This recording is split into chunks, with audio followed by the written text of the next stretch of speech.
On today's episode of Gathering the Kings. If you're building a business, it takes time. If you're building into people, it takes time. Rarely is it that good things happen by accident. You got to put the work in. You got to put the time in. People got to know that you're invested into them. Yeah. It will yield results, but it's going to come probably later than you initially want it to come. You are listening to Gathering the Kings with Chaz Wolfe, featuring fellow 7, 8, and even 9-figure business owners who have real battle scars from business and life, but have prevailed as the king that they are designed to be. We welcome high-performing entrepreneurs to the stage in order to reveal the real of the real on what it takes to build a successful business today. We dissect the good and bad decisions they've made along the way that give a true and accurate picture of the journey of success and how you too can get there. Through this dialogue, you will learn the value of growing your network and surrounding yourself with power players and kings like today's guest. Grab your pen and notebook because we're about to dive in. What's up, everybody? I'm Chaz Wolfe, Gathering the Kings podcast. I got Michael Schiebel here on the King stage. My brother, how we doing? I'm excellent, Chaz. Appreciate you having me and for pronouncing my name right as well. You know, there's this secret that I have of before the show starts, you ask. That's right. That's right. I know that's really, really difficult. And a lot of people think, man, this guy just really good with names. Now, in all seriousness, names are important. I think the value in a name is actually pretty high. And on top of that, you kind of like to hear your name, don't you? Right? That's We right. all do. Yeah, That's right. That's right. So I got to make sure I say it right. I appreciate you giving me the lowdown on that. Michael, I'm excited that you're here. We got a little bit of a relationship. We met on social media, a year-ish ago? Kind of tracking with each other and each other's businesses and stuff. And we've talked a couple of different times in a couple of different formats, but excited to have you here. You've experienced some growth in your business and businesses, and glad to have you here. So why don't you tell us what kind of businesses that you have? Yeah. So we have a primarily heavy residential repaint company near the Augusta, Georgia area. And then that's been in business for 7 years. And then in January, we started a bounce house rental company business. So we've got 4 months under our belt with that. Yeah. It's an exciting time to be in the bounce house birthday celebration event space, I'm sure. Completely different from painting, so we're going to get some perspective there from you, I'm sure. Before I do that, you've listened to plenty of these episodes, over the time that we've known each other, so you already kind of know my question flow here, but I want to know what the burning desire is. What's the deep-seated why for Michael? Yeah. And that's a great question. When I first started off in business, I had a buddy of mine. He would tell me, "What's your why for being in business?" And I'm like, "What do you mean? What is my why?" And Right. literally every time that him and I would talk on the phone, he would bring up this question, "What is your why?" And it got to the point where it was getting aggravating to me, Yeah. and at the time, really it was supporting my family. It evolved over time into something bigger, much bigger as far as in myself. And that question of what is your why, I think is a great one for us to look at and ponder. For me now, it's not just about me. It's about our team. It's about our people that we have and who we can impact in the future. And that's what one of the things I tell my team is, who's coming down the road, who else's life can we impact? And when it becomes more than just the boat and the mountain or the beach house and it's on people, it'll keep you grinding when it gets difficult. Cause as you know, business is hard. It'll punch you in the face. So, having that why in front of you and being clear is vitally important as business owners. Yeah. It's funny. I would challenge the situation to say that guy kept asking you because he knew you maybe hadn't quite figured it out yet. Yeah. You can tell when someone is operating at a deep burning desire and for whatever it is. It could be for the family and that's a good initiation. I think that's, good warrior mode, right? You got to put Yep. food on the table. Okay, great. But as you described, it changes over time, especially as you become a king.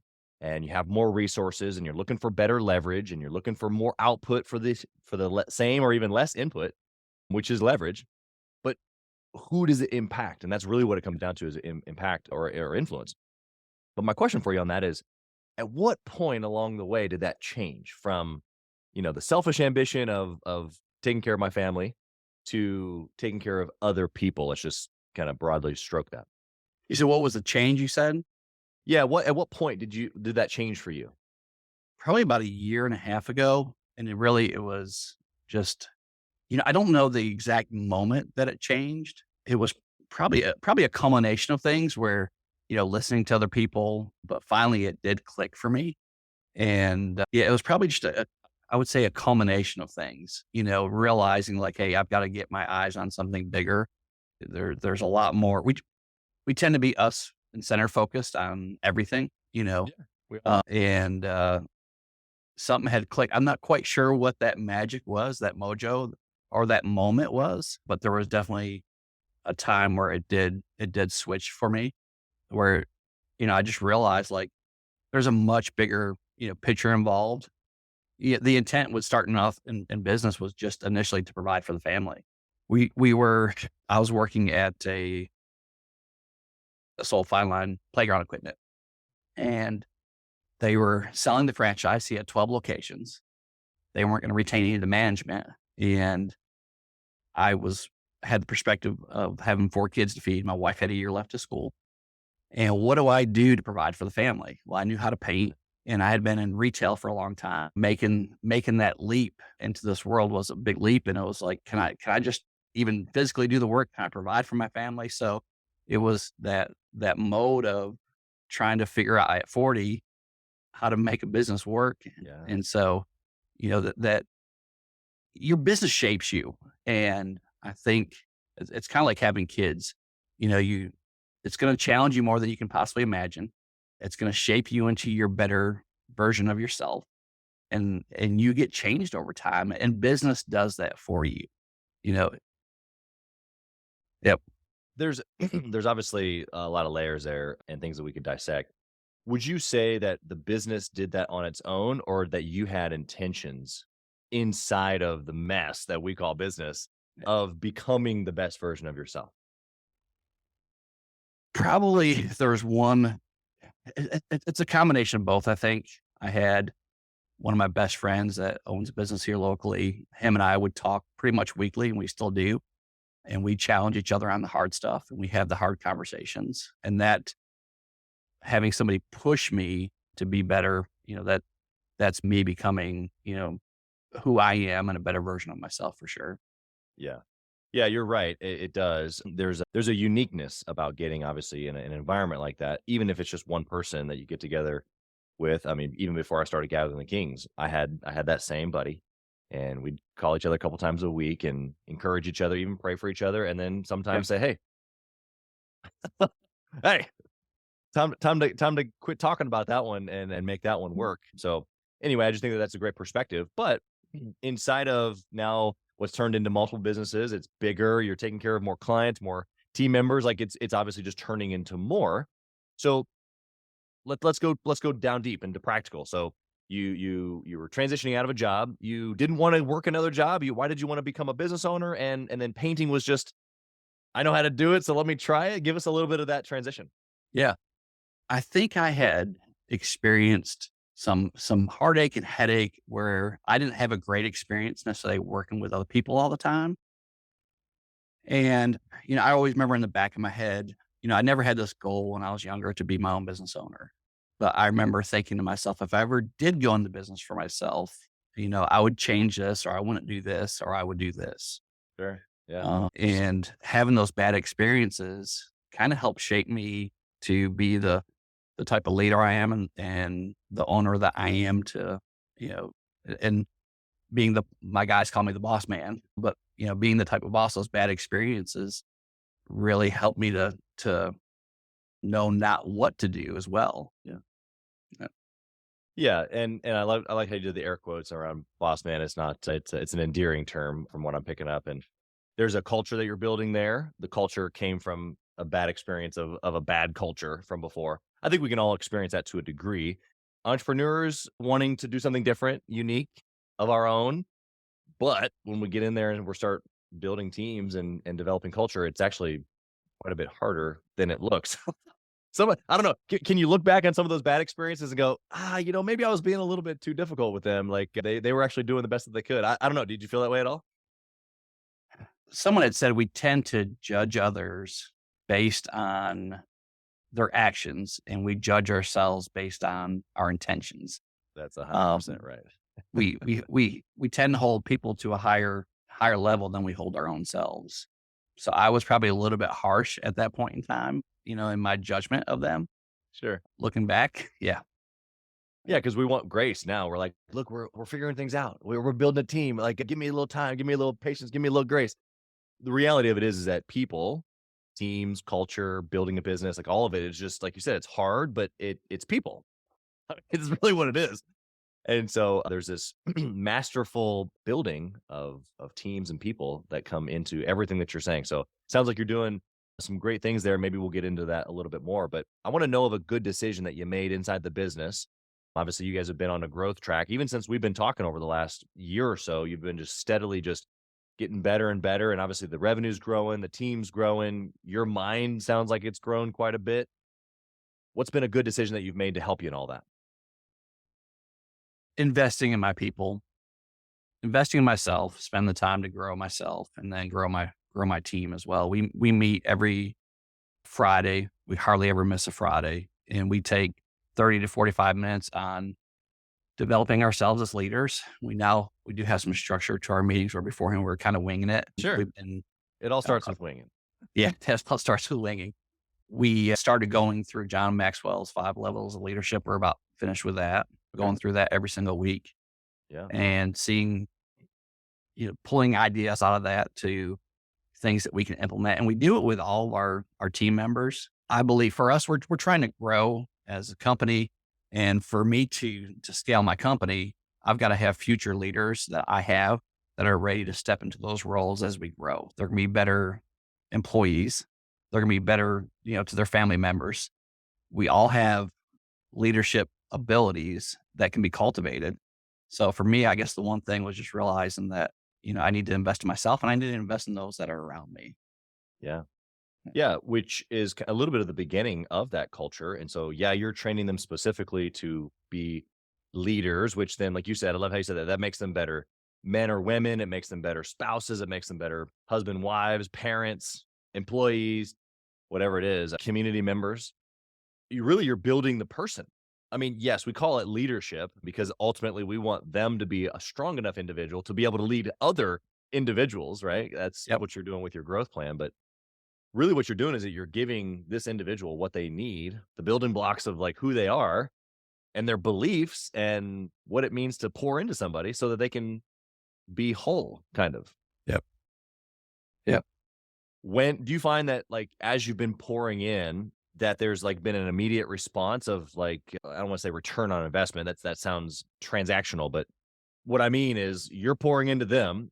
Have you seen the response of how they're either pouring out to others on their team or to the client experience? Like, surely you're getting, a response out of them. What is that? It's taken time, with relationships in general. You got to put that time factor in. But it's been slow. I think as business owners, we want to, especially as entrepreneurs, we want to see that quick result. Oh, sure. And it doesn't necessarily give you, the quick result doesn't give you that compounded interest. So it's taken time. We were at a stage where we had moved on from someone that was not good for our company and was a really bad apple. And it was right at the time like we were starting our training. And the gases from that, the poison from that took a few months to move out. Yeah. Yeah. And I think that probably played a factor as to why I didn't see some of the results that I wanted to initially. And it's taken time, but if you're building a business, it takes time. If you're building into people, it takes time. You know, Rarely is it that good things happen by accident. And you got to put the work in. You got to put the time in. People got to know that you're invested into them. Yeah. It will yield results, but it's going to come probably later than you initially want it to come. Yeah. Yeah, that's the reality of delayed gratification or, reaping what you sow. You don't reap right away. Yeah. You sow and then you cultivate and then you irrigate and you take care of it. You weed, all of it. So I am curious though, because what you just said is super powerful, but sometimes can be portrayed as maybe not good intention. So let me paint the picture here for you. There's somebody listening right now and they've got a couple team members. Maybe they've got 20, 30, 40 team members. I remember having 65 plus employees in my first business, and there were sections of the team where I'm like scratching my head going, I don't know if they believe me. I don't know if I believe them. There's just a Yep. lot of like, ugh, especially with different locations and across the country, so forth and so on. The picture is this. You've got people on your team, they want to believe that you're pouring into them, that you're investing into them, but they're uncertain. They're uncertain of what this leadership stuff is. They don't know if they kind of like it, but they like, is there an alternative motive? Does Michael want me to do something different? Is he trying to get more out of me? Like, just uncertainty, unbelief, right? So Yeah, what absolutely. can you have the listener, if they're experiencing the same thing? I'm sure you know what I'm talking about. We both experienced it, I'm sure. But what can you do in those moments to bridge that gap with those people that are a little uncertain? They're like taking your lead, but they're a little uncertain. They're probably good apples, but we got to like bridge that gap, help them through that kind of like awkward piece Yeah. of self development. You know what I mean? I think just it's taking the time with them and asking questions.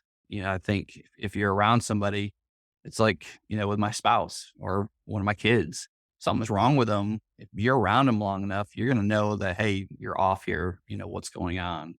Yeah. And I think if you're around them long enough, you can kind of sense and you can gauge that, maybe there's a disconnect and, Right. maybe they're not all the way bought in. If you know what's going on in their day to day. You're taking time to find out, That's right. what drives them, what their issues are, where they want to be, what are their dreams, what are their goals. You can find out a lot, but it's taking that time with that person and rubbing shoulders with them. Yeah. Yeah. And whether that's on the job or intentional time to be able to get to know them, some business owners listening don't have the ability to get down into the business at that level. Some people might still be right there doing the work themselves. Yeah, all the above. So what it equates to is time, or even a layer down below that. What I heard you say is intentionality. Seeing them as a human. Oh, loving on people. Right. Yeah. Shocker, right? Yeah. That would actually move the needle when it comes to people. Do you have anything here? I mean, the practicality of time is so important, but when it comes to building leaders and they're on your team now and you've kind of bridged the gap and you're pouring into them, do you give them a little bit of rope? Do you give them a test or like a hey, go lead this person? Or what's the next step for that budding leader? Maybe something that you've done with yours. Getting input. One of the things that we require for all of our leadership team that we have is to get other people's input. And so it doesn't matter if the person's been here for 2 days or 2 years. What do you think about this? How do you feel about this? How would you tackle this? And so you're getting them to solve problems. You're getting them to think. You're Yeah. showing them that, hey, I value your opinion. I value you as a person because I'm asking you this. So even like for us with in the painting business, our crew leaders, yes, they can go in and they can do a job from, A to Z and they know what to do and probably could do it blindfolded with a hand tied behind their back. But to slow down and ask, hey guys, what do you see here? How would you tackle this? Right. And sometimes you'll find out that somebody else has perspective that you just won't see. And, so you're gaining a couple things there. You're gaining an insight that you may not have seen. Right. And then you're teaching them to think and you're showing them that they have value. So you're accomplishing a couple things by doing that. Yeah. And the ticket, you said it, but I want to just point it out for the listener if they're paying close attention. It was to slow down for a half second. It's rather than getting onto the job site and just doing it. And we do this as entrepreneurs too, right? You gave the example of a team leader, but you were in that shoe. I was in that shoe before. Somebody listening right now is in that place where they would just rather just get it done because they're faster, better, stronger, as opposed to taking a moment to walk that person through the process, gain their opinion, help them think, develop them as a person, as a professional, as a leader, which then ultimately plays into a people system that you're building, which then leverages your time away from the day to day so that you can work on the business. Would you agree with that? Because I know that you've been trying to like head towards that since we've been talking the last year, right? Yeah. Yep, absolutely. We need other people badly, whether it's in life, whether it's in business, whether it's just hey, I got to data dump all this junk in my head trash, get it out, just to get that perspective. But like we desperately like, we're not meant to do life by ourselves. Whether it's business, personal life, that's church, we we we can't. God didn't design us to walk this road alone, and thankfully people like yourself and in the business world, have podcasts like this where people can come in, they can learn, they can glean. We this past year we actually opened up our books to two other businesses, and one of them was a good friend of ours. It's a competitor in the business, and one was another business owner that I trust implicitly. And that was hard. When you do that, there's so much that you gain when we can be transparent in our relationships. We can be transparent in business. Right. That's where I think some of the magic happens. But it's hard. We've got these. We share the goods. We share the wins. We don't share the bad. We don't like to open up about what the struggle is. What's the head trash? I'm just gonna grind through it and grit and bear it. When there's help on the other side, if we'll just reach out to the people that we've got in our network and got the people that God's placed in our path. Yeah, you dropped 3 or 4 things that just are really, really impactful. But one of the things that you said there that I've also experienced, I would say, even in the last year, there's been a couple of times where I've opened up different books, different companies of mine inside of Gathering the Kings Mastermind, and I've opened up Gathering the Kings. I've opened up some of my franchises, and I've even like analyzed some of our real estate deals and shown people like the actual numbers. And yes, it's impactful for me to be able to have like it's a little nerve wracking, to like you feel like you just got out of the shower, type of thing. But the impact that it has on them as well, for not just to see it for what it is because they're judging you. That's not what it is. It's like for them to be able to see how you think and how you've been operating, because that's what the books say. The books are just a story of how you've been operating. Right. And so, and good, bad, and ugly, like you said, it's not like we're all perfect. So when I've done that, the response from different types of business owners has been, wow, thanks for doing that. It really gave me some great insight. Even though we were talking about some pretty basic things, it wasn't a big deal. Right. It's the vulnerability that sets the stage for interesting. Huh. Okay. How do I apply this? And then that's actual real growth, because that's where it starts. Would you agree? Absolutely. Absolutely. Cool. So let's flip the coin. What about a bad choice? I mean, we've made plenty of them. What's that one decision that you've made that you can share with us that you caught a couple of maybe a black eye from, or maybe a bloody nose? We can stay away. Yeah, there's probably several that I've ventured down going against, like written things that I've hit my head on, that I've literally put down pen to paper to take the time to say, okay, this is how we do this. Yeah. And then, thinking that at the time, my feeling, my emotion, that I can go against what my experience and my data has told me, and try to, go outside that. So an example that was somebody that we had hired, that if I was going by what I had written down and what our policy was, I wouldn't have hired the person. Right. And, it was out of a desperation that this person can really help me. And not only did they not help, they really, really stunk up the place for a few months. And it was difficult. So, your people are going to propel you to the next levels, or they can, kind of tear you down and bring you down. And so that was hiring the wrong person and not following my own procedures on, what I had written out for what my qualifications were for hiring somebody. That was probably one of my bigger mistakes. Yeah. It's interesting. The people play is what you're talking about, right? They don't even have to be stinky in order for it to be a bad choice. We just put the wrong person on the wrong seat, or, we hired the wrong person at the wrong time. Like there's just so many nuances that can go into that. Yeah. We use the culture index. And so for somebody who's applying for any role, like I'm going to try to determine, what, who is this person, and do they fit the job description that I want to put them into? And we have this phrase, the dots don't lie. And cause I can have you take a survey and I can know who you are, man. And there's obviously, again, some variable to that, but not really. People's cake is pretty much baked. Doesn't mean that they can't modify and adjust. It just means that as a leader, my best bet is to take someone for who they are and put them in the seat that they're going to be the best at? Why would I want to put them in a seat that they're not going to be the best at? That they're going to have to be somebody completely opposite of who they are in order to win. Why would I do that? Right. I love that you're thinking like that. I think that's super helpful for the listeners as well. What do you think now? Because like looking back, it's all hindsight. Like, oh, I shouldn't have done that. I knew I shouldn't have done that. Ugh.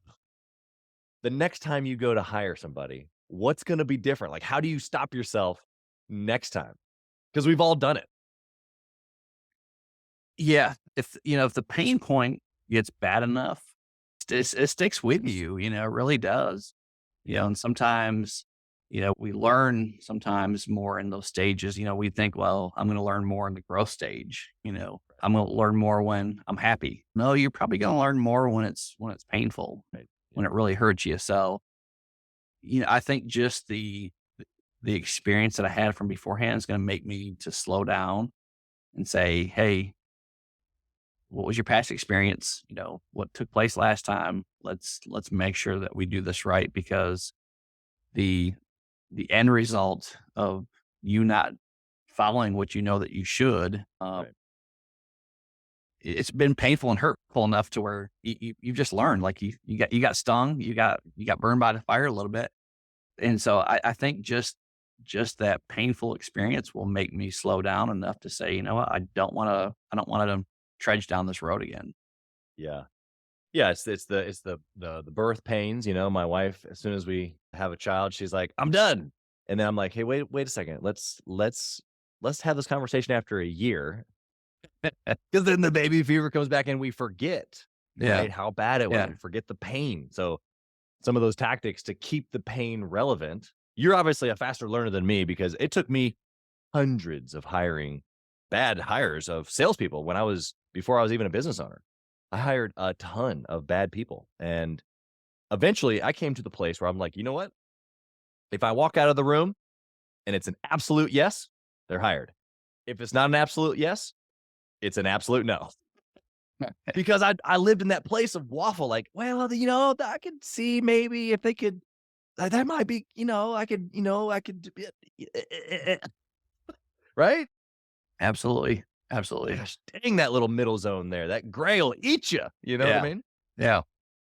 So it's either a strong yes, like, oh, I got to have this person on my team now, or nope, not for us. Yep. And So if anything, for the listener, they can take your lessons and my lessons, hopefully combine them together and not have to make the same ones, right? yeah, if you're not operating in desperation mode, for us, we seem to be juggling the plate of sales, and then you juggle the plate, especially if you're trying to scale and grow your business. You've got the sales, and then you've got your employees, and you got to build up a team and hire people. And it's a juggling act for sure. Yeah, that's right. That's right. There's a lot to consider. What talking about a lot to consider and good decisions. What do you do now, especially since you're still kind of like in the heat of battle? I mean, I would say you're in growth mode, as you said it earlier. How do you make a good decision now? Like something comes across your desk. Is there a certain formula? I don't have a formula. One of the things that I've tried to do, I had a business coach that we had brought on at one point in time. He said, explain your reasoning for everything. And at one point in time, like he wanted me to explain like why I spent $20 on something. And it's like, I got $1 million coming into the business. I got to explain $20 to you. Really? You know, so you can feel like, man, I'm above that. Or what he was trying to do was he was trying to get me to slow down again, and just explain myself, because if people understand why you're doing what you're doing, they're going to get bought into it. Sometimes you just talking it out, you realize, you know what? Hey, you made this decision beforehand. This isn't good. Getting people around you that you can be a soundboard to. For me, it's my wife a lot of times. And so that's key. I want to rely on my emotions and my feelings versus data and what I, know to be true. That's from a natural history. Yeah. Yeah. Yeah. And so it's a struggle. Right. And we do, I mean, we'll gain insights into things, and, Right. we'll have a pulse on some things, but if you can just slow down a little bit, explain and why are you doing what are you doing, and have somebody, close to you in business that you can talk to about some of the decision making and why are you making these decisions. It can be helpful for sure. Yeah, the thoughtfulness of each choice, it turns into, stickiness inside the business. Even as simple as accounting for the $20 helps you, especially in growth mode, pay attention to cash flow.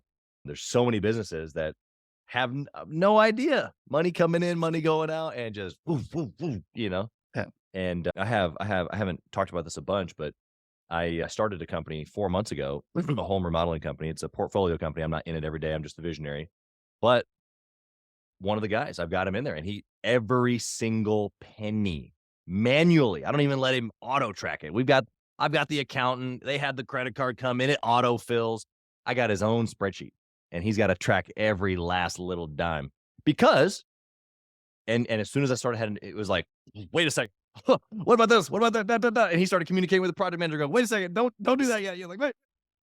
So you have a feel of what's happening. And Right. so regardless of whether it's a money choice or, people, whatever it is, if you're paying attention, if you're accounting for or describing why, I love that. It helps you understand not only the next move, but even just the history of what you've been doing. Because if you chase your tail and you're not paying attention, you don't even know why you've been doing what you've been doing, right? Yep. All right, let's go to the speed round here. Michael, my first question's around KPIs. What would you say the one thing is that you would track if you could only pick one? Hands down to be our customer service experience. Okay. How do you track that?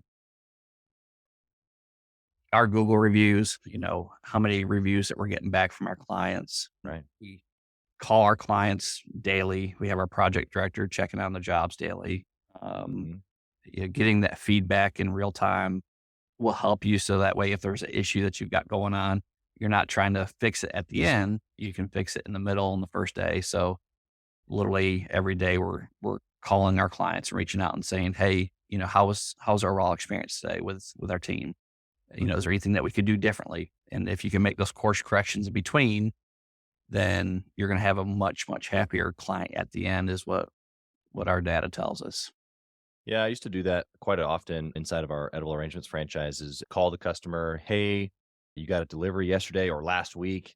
How did it go? Did you enjoy the product? And so many people are afraid to do that because, well, what if something didn't go right?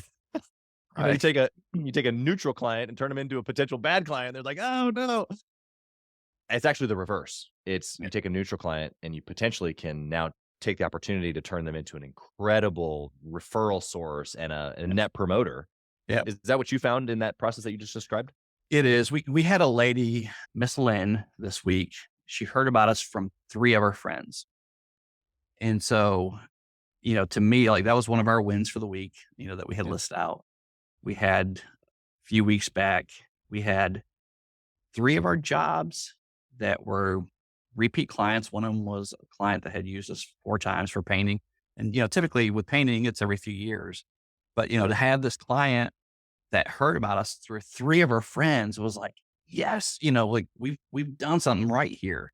Yeah. We've done some things wrong along the way, but we did something right, and we're trusted within our community. We've got a great reputation in town. We've got now over 100 Google reviews. We got 15 realtors that recommend us and HOAs that recommend us. But to hear that lady say, hey, 3 of my friends told me about you guys and, they all had great experience. It was like, yes, so it does, it's hard work, but it does pay off, and that was a gleaming example of that for us.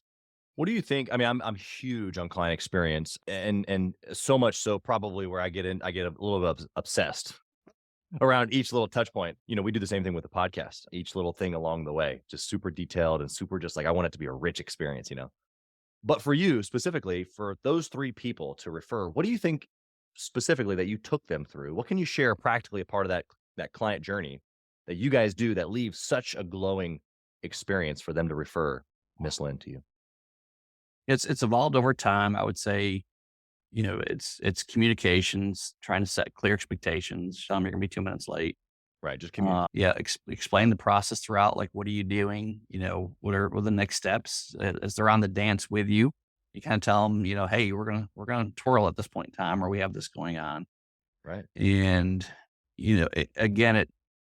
our guys play a big part of that because, they're out there, they're creating that experience for the client as well. It's one thing, hey, we sell a job, but if our guys, they don't finish the deal, and deliver that good customer experience, so a lot of it falls, back onto our team members that are delivering that experience. Oh, So I definitely, I don't get probably a tenth of the credit for it. Really, it's our other people that are delivering on that experience for the client. yeah, yeah. They're the delivery, but the team or you is building the steps that they're following. And so that's the encouragement to the listener is that, Michael doesn't have team members delivering the experience by just, okay, well, go to Miss Lynn's house today and just do a good job. No, it's like, no, like there's a certain formula here that we're following. There's certain communication touch points that we're keeping her in loop. We're going to let her know we're going to spin here in the dance. Like those touch points, and then assigning a team member, it sounds like, to those touch points. So that way they know, hey, this is your responsibility. And I'm not waiting for you to do it. You're not waiting for me to do it. And that way the ball doesn't get dropped and the client doesn't feel well taken care of. And so whether you knew it or not, you gave us just a bunch of really, really awesome stuff there. Cool. Yeah, I didn't realize that. Yes. I think honestly, as entrepreneurs, I think I will forever, the rest of my business career, spend the most obsessive time around the client experience. Of course, I think marketing, which is the beginning of the whole sales process, like I'm obviously a big sales guy, marketing guy, but the client experience for me is where if I can just over and over and over get it better and better and better. I mean, look at Amazon, right? Like it's easier. They click it faster. It Yep. recommends things to me, like come on. Could it be any easier, right? So I want to be able to overlay that to my business as much as possible because yeah, it gets me reviews, but this is what it means to have an actual business, not just a machine where I can put in dollars and it gets me clients. That's good. But I've got to have a fulfillment on the other side where people walk through that experience and they're like, whoa, this was, I should have paid double or triple, or I could have paid 10 times the amount and I still would have been happy. Like that's what I'm looking for. You know what I mean? Right. Yep. And they love you for it, right? We kind of we call it raving fans, and I want someone raving about me. They paid 3 times as much for my painting service, and they loved it the whole time. They loved it. There's a big difference in experience if that's the case. What book, Michael, would you recommend, or maybe it's a resource for a business owner trying to grow right now? I'll go old school. And yeah, Okay. I thought about this question. And so I'll go back to Secrets of Closing the Sale with Zig Ziglar. That's Okay. who Oh, I had cut my teeth on in sales when I first got into yeah. sales. And it just kind of helped establish the right mindset Oh, yeah. going into it. And, Ziggy's a treasure trove of a lot of different things, but the Secret of Closing the Sale, it was my first sales book that I ever read. So I'd revert back to Ziggy. Yeah. Yeah. Tons of the anybody under 30 probably has no idea who we're talking about. And shame, because they Yeah. should. All his stuff is worthwhile. What would you say about networking or masterminding with other entrepreneurs, Mike? Yeah, it's vitally important. So we've got 5 things that are big focuses for us this year. I'm looking at my wall here: communication, Okay. organization, Okay. measuring. Our average ticket for us is Yeah. a key factor this year, and then networking is number 5. Yeah. So it's vitally important. Like, and I joined BNI this year again, Yep. and it wasn't so I could get sales from BNI. It was building towards a future as far as what would come, but also, what can I glean and learn from these other business owners? Yeah, I'm in a group, that I can share the struggles with, I can share the successes with, and there's a Right. ton that you can learn. Yeah, it's vital because you just, there are times I can look back on and have people not come into my life at the time that they did, my business would not be open today had I not learned the things I needed to learn from them. So having other, business owners that come alongside you that, know some of the answers that you don't even know the questions to is so big.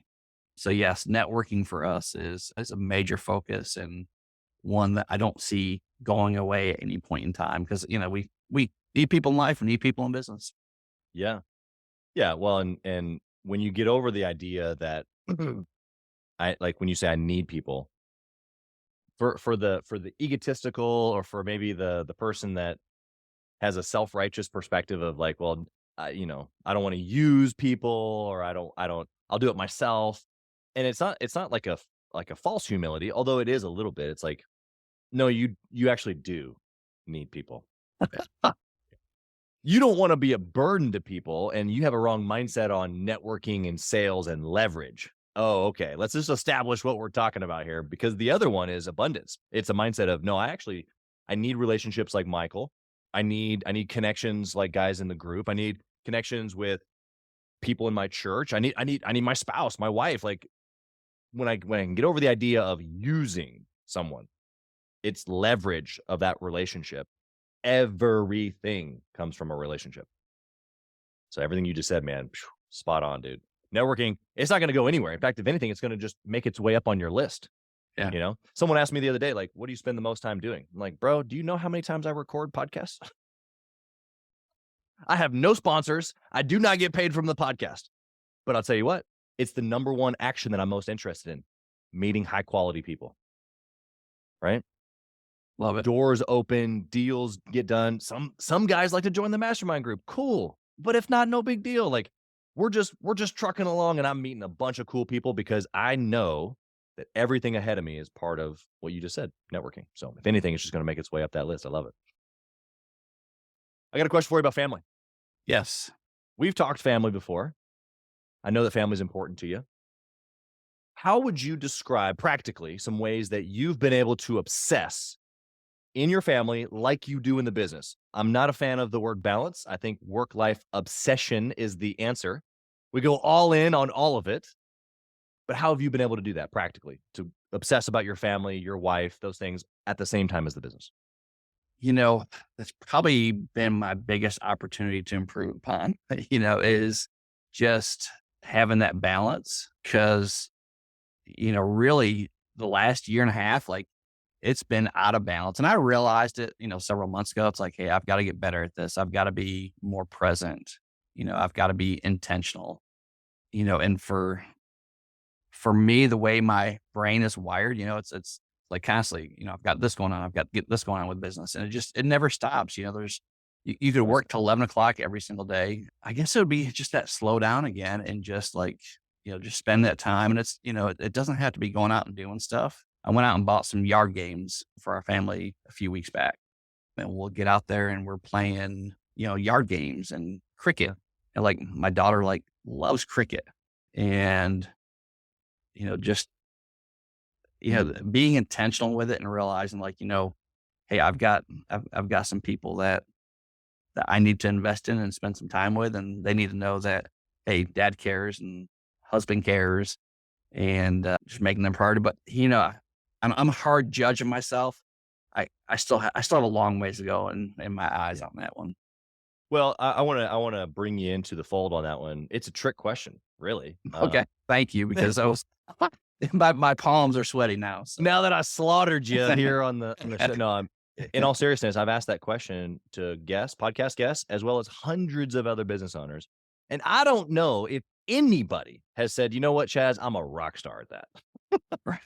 Right. Because we're obsessive. We want to build, and being successful in our business has required our attention, our obsession. And me more than anybody, I know what it takes to build multiple businesses, and the translation to that I get to build my marriage. I get to build my children. Wow. Okay. How do I build a team? How do I build a business? Well, like you said at the beginning, I invest in people. I make good choices. I time block. I make sure that I'm using leverage on certain actions, and I'm hiring and I'm delegating, all these things, right? Like this is the game. Okay. Well, how do I do that over here? How do I do that over here? How am I time blocking specifically for my family? Am I being intentional about my decisions? Am I investing time, money, effort, just like I would in my business? Well, you just said all of that. So I think you gave actually a pretty authentic answer. Cool. Now, once your wife listens, let's see. I mean, she'll be the judge. Yeah. Because guess what? I get to hear it. Not only does my wife listen to these shows, but she's probably downstairs right now, and she can overhear me because I talk like a loud man. And she just probably rolls her eyes like, oh yeah, we're still working on that, champ. Because I Yeah. know I'm not perfect. I Right. know I'm obsessed. I know I'm crazy intense, but I'm learning how to be crazy intense about my family, crazy intense about each one of my children, crazy intense about the love that I have with my wife. You know what I mean? Absolutely. Absolutely. I got one last question here for you, brother. You ready? Yes, sir. If you could whisper in the younger Michael's ear, Hmm. what would you say? Enjoy the journey and it's going to be okay. Yeah. Give us some more there. Looking at the difficulties and looking at the challenges versus just looking at it's part of the process. It's a journey. Like I said, business is hard. Being an entrepreneur is hard. It's not for the faint of heart. For me, I can look at some of the what ifs. What if this happens? What if I fail here? I had a conversation with my wife and my son last week, and they both kind of looked at me cross-eyed when I said it. I said, you know what? I said, if both my businesses fail tomorrow, it's okay. Like I don't have the worries, and do they still try to creep up sometimes? They do, but you know what? You're gonna be okay. You've had food on your table. I haven't missed payroll. Like, these big dark scary monsters that you think they're gonna creeping out from underneath the bed, it's like, you'll figure it out. You'll reach out to your network. You may not have all the answers, but just stop, enjoy the journey a little bit, and it's gonna be okay. Yeah, it's good. There's freedom in that answer, man. I love that. How can the listeners connect with you, whether they're in the Augusta, Georgia area and they need their house painted, or they need to rent a bounce house for their kid's birthday party, or they want to just reach out to you and get to know you a little bit as a business owner? How can they find you? Yeah, well, we're all over Facebook. I'm on LinkedIn and at m.schiebel at cutabovepaintingco.com. We'll put all that in the show notes as well for you to be able to get some genuine connection points from some of the listeners. I hope that they reach out. I think that you're one worth knowing, but your authentic answers have just provided a place for growth here today, man. So I just really appreciate you just coming and being real and giving some of those harder points in business. It's been fun getting to know you over the course of a little bit of time here and just watching you grow and develop into the business owner that you are today. So excited to see where you go from here. Thank you for being here. Blessings on your family, both of your businesses, your teams, everything that you got your hand to. I'm just really excited that you were here, and we appreciate it. My privilege. I absolutely enjoyed it. Thank you, Chaz. Thank you for listening to Gathering the Kings today. I hope that you were able to pull out a few nuggets to go apply into your business right away. More importantly, though, I hope that you're realizing that it takes more to be successful than just being by yourself, doing it all on your own, carrying the weight all by yourself.